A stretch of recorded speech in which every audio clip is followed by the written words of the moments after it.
Despite being traditional and government-owned PSU banks are not behind the race in digital adoption, but their digital adoption strategies and formats are very different from other financial institutions.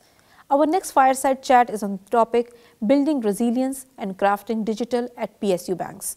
This fireside chat will deliberate upon how PNB Bank is building resilience and innovation in their digital and technology roadmap compared to other PSU banks. I would like to invite Amol Dete, editor ETBFSI, to moderate this chat session.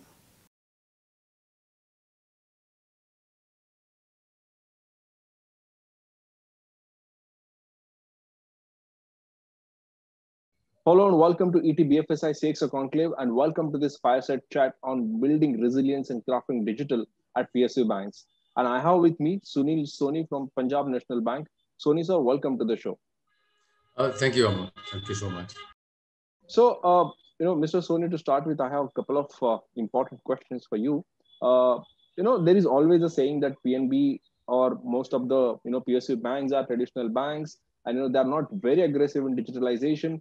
But I have seen a lot of PSU banks have also gone far in adopting digital technologies. So, I would like you to tell us, what is the technology roadmap at Punjab National Bank in the current future? It is very aptly said that digitization is the next wave.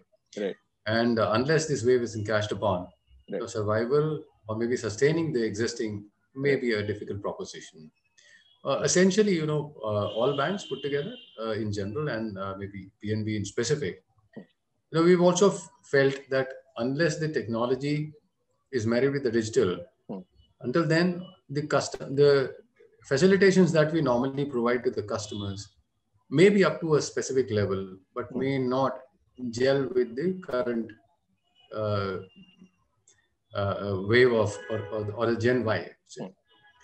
Now, what happens is that essentially looking into today's scenario, which has been a forced scenario on us, and also looking into the kind of adoption, today's population, which is the millennial population, I may call it, essentially would not like to come to the banks.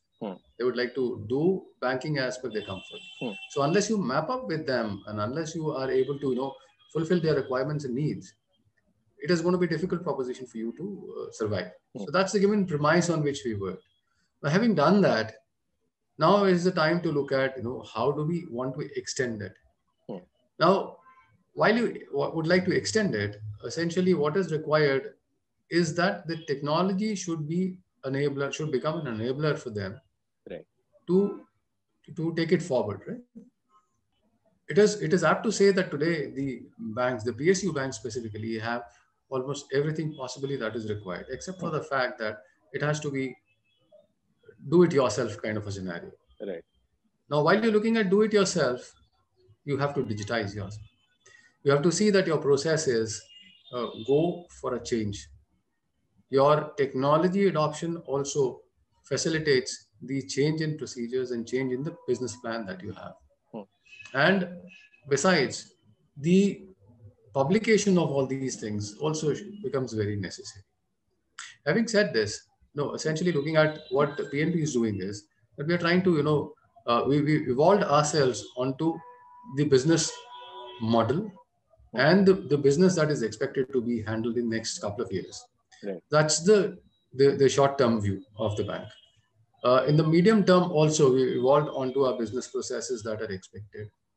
Having done that, we are in the process of rationalizing our processes today and also automating a straight-through process in most of our activities, whether it is facilitating your account opening, whether it is facilitating your loan management, whether it is facilitating your online loan account opening process, or whether it is sanctioning the loans on the fly. So all these activities are happening as of today, and the matching technology also is getting implemented correspondingly. Second thing which is required for this particular thing would be the adoption in the shape of the cloud. Now, what happens is that, looking into the activities and actions that we are expected to, given the premise that we are PSUs, procuring becomes a major most challenge. And expansion with regard to digitization is going to be humongous and huge. And it also is a time-consuming process looking into the given premises for the PSUs. So to say, we've looked into the deployments now, and we are moving on to a cloud. So organization has made a policy with regard to cloud. Organization has also made a directional approach with regard to adoption of cloud. The contestation was public versus private. And looking into the kind of data issues and other challenges, bank has actually decided to go for a private cloud. I think very well said, Mr. Soni. In fact, you highlighted many parts of the digitalization that PNB is doing and also the PSU banks are looking at. But my important question specifically to PSU banks, and since I'm talking to you regarding the PNB is, for the fintechs or new age companies, it's very different. But for PSU banks, it's a bit difficult because of the size and the reach that you have. So considering the size and the reach that are the major challenges for the PSU banks and specifically for PNB, while adopting digital and executive, could you just highlight some challenges that you face? No, Amol, I would not like to mention them as challenge, but I would like to mention them as an opportunity. Okay. Now, looking into the banking, if you look at the conventional banking, it has been traditionally with one-on-one connect with the customers and the borrowers. Right. Secondly, since you have also said with regard to the longevity of relationships that PSUs or the banks have had with the customers, keeping in view the longevity or the life of the business entities that we are. So about 100 plus years, and we are still having lots of relationships which are surviving. So that being the case, essentially what happens is that we have a spectrum of customers of varied age. Now, some customers, when I say the millennials would be happy to get onboarded to the digital digital way of banking, whereas the old persons like you and me would still require the physical kind of connect with the branches. Right. So PSUs can't afford to simply say that they are on either side of the business. They'll have to be at both sides of business. So I would like to say that essentially looking into the length and breadth of the organization, also looking into the type of customers or their profiles that we have, and also looking into the way the business is being done so far. Phygital is the next wave for the PSUs. We can't just afford to be only digital. We'll have to be physically available. Besides, we also will have to be digitally available to various different spectrum of customers. So maybe that could be my take on your question. Right. Thank you, Mr. Soni, for your take. And, you also partly mentioned about the automation some time back, the cloud and all, those are hardcore technologies which everybody's adopting. But, the hardcore business of banking, absolutely, when it comes to raising deposits and, disbursing loans, credit, how are you trying to use digital over there? Because I have been seeing a lot of banks are trying to automate their loan processes. How are you, thinking in that direction? Now, while you're looking at, all these elements, while you said the direction that we are trying to do, analytics is one way which will help you to go through the path of one, identifying, two, identifying as to who to pitch in, and three, the analytics would also let you know where to not tread. So analytics today is the mantra. At the back of whatever you're trying to do, you'll have to analyze as to what you're trying to do. Right. Having said this, it also means that I would need to have lots of inputs with regard to the profile of the existing customer, the profile of the going to be onboarded customer, and also the fintechs who are going to be marrying with the kind of or the way the banks are doing business. Essentially, if you rightly pointed out that if it had been a new bank, things would have been much, much different. However, looking into the current way of the current profile of the bank, we'll have to onboard the digital companies or the fintechs to enable us or to help us in enabling our kind of processes. So put together seamlessly, one is that the existing process, which is refined, Second is the way or the category of customers that you'd like to pitch in. Third is with regard to facilitations through the fintechs, which are quick, fast, and are able to deliver on the fly. And fourth is making use of the analytics. So put together, this will help the bank to evolve onto the strategy of digitization. But is there a challenge in terms of, again, I know that you converted challenge into opportunity, but since most of the PSU banks now are partnering with the fintechs, new age companies, tech companies, and trying to collaborate with them, integration is not that easy. Not only because of, the old employees, the different mentalities, different cultural issues, but, number of branches and the number of employees and the number of customers. So is collaboration, does collaboration takes time?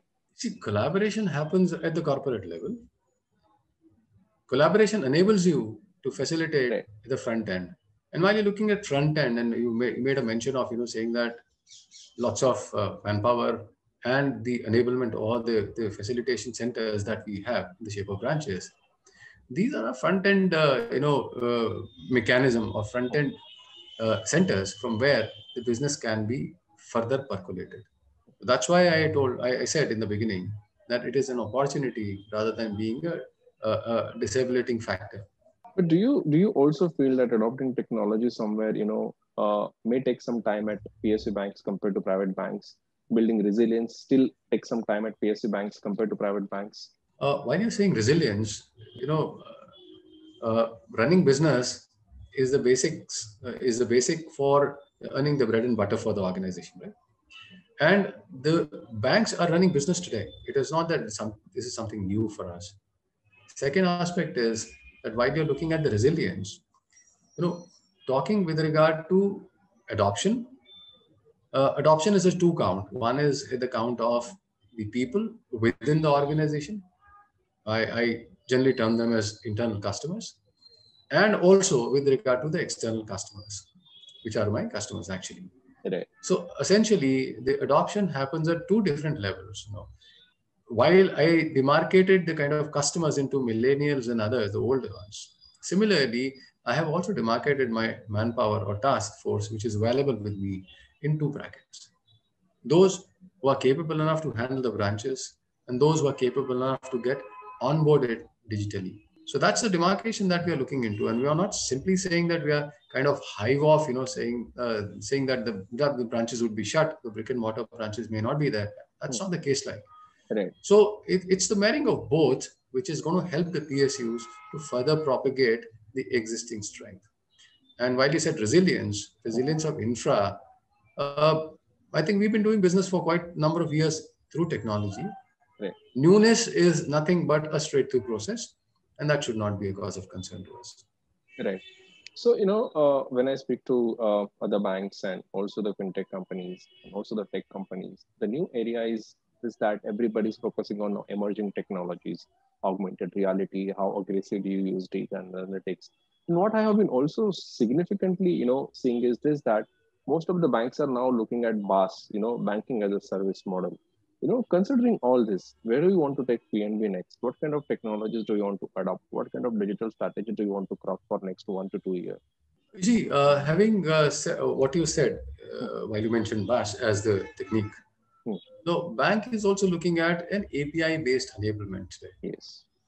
Now, what is happening is that so far the technology and the enablement has been coupled and tightly coupled, I would say. Right. So now what we're trying to do is decouple it suitably so that we can extend it or hive it off as per our requirements, and then gel them into one single piece so that use and a reuse can be enabled. So that's the viewpoint, and that's where we are heading to. But any particular area where you want to absolutely automate in terms of credit, for example, small loans, SME loans? No, bank is already in the process, and some bit of advancement is already there in place with regard to enabling the loans. And what we're trying to do is enable the loans up to about 10 lakhs as of today, and can be increased while the maturity is arrived at. Okay. And one more question on the partnerships, because partnership is the new area. That's what we partly discussed also. What kind of partnerships do you have with the fintechs, or the startups or the e-commerce companies? Will it be fee-based, because most of the fintechs now are generating lead for the banks? Also, the NBFCs are allowed to partner with banks now. So, what kind of partnership models you are looking at going ahead in terms of digitalization and everything? There are different partnerships that are existing even today in the organization. While I say existing, it would mean that one, with regard to facilitating or enabling Right. The process of extending the loans to the customers. Second is with regard to having a partnership with a fintech company where they provide you with the kind of application software as per your requirements. Right. Third is a business model where you get into a fee-based kind of an adoption, where you get into sanctioning loans, where partners also take some bit of load with regard to recovery, and also the dent in case if the NPA happens. So that's the kind of business model, different business models at different levels that are currently there prevailing in the organization. Sounds good to me. Before I wrap up, or before I let you go, if you want to add one more comment on the automation, like where do you see PNB in next 1 year or 2 years? What do you think specifically? Like, will it go more on, attracting customers through mobile banking, net banking?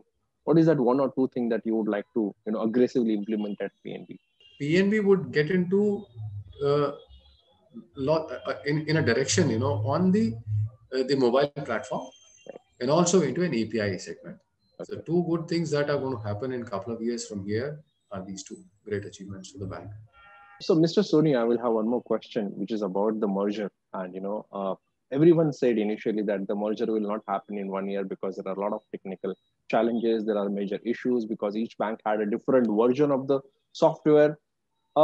We have been, we have learned that the PNB has almost completed its merger with, other banks. So could you just tell me what is the status right now? Whether you actually merged those banks and, it's operational already? No, obviously, I mean, while we started, a lot of skepticism was there in the market, saying that whether banks would be able to, because of, two previous experiences which did not really go well. Right. Obviously with other banks. Now, what has happened over a period of time is that, we've kind of learned from the mistakes of others, one.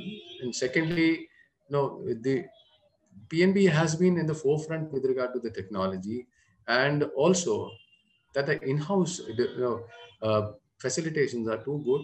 People are very, really enamored with the kind of such challenges. So I am happy to announce that, we've been able to migrate one bank in one shot, which is erstwhile Oriental Bank of Commerce, on this 28th and 29th of November. And today, looking at what we've done, I have the pleasure also in announcing that we are stable and we are functional, and all the facilities have been extended to the customers of EOBC.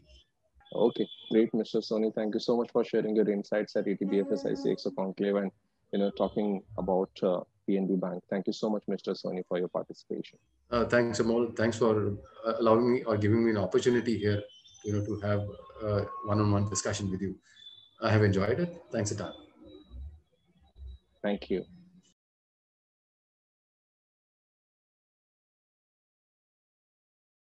Thank you, gentlemen, for an engrossing discussion. Enjoy the event, visit the expo area and stay connected. Next session will start after a short break.